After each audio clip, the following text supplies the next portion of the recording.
With the volatility of the stock market being the way it is now, you need to set up some basic rules that allow you to better protect your money. Here are 4 rules for protecting your money and making sure that you have the money that you need. Rule number 1, stocks are no substitute for a savings account. Do not keep all the money that you will need over the next 4 to 5 years in the stock market.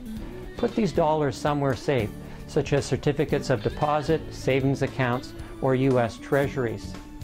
If you need money to pay for something serious in the next 4 years, you cannot risk keeping it in stocks.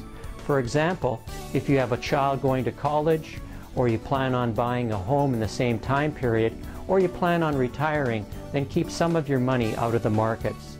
Rule number 2, do not be afraid to sell when the market is headed down the tubes. Don't dig in your heels when you're wrong. Focus on the facts only. Take the emotional side of stock investing or trading out of the equation. Swallowing your pride is not easy. However, it allows you to get back faster by taking advantage of other opportunities. Rule number 3, be wary of stocks that are cheap.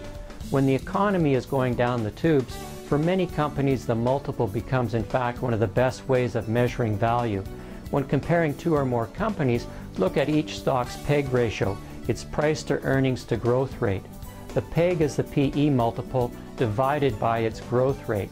Healthy companies have PEG rates less than 1, whereas a PEG rate over 2 is expensive.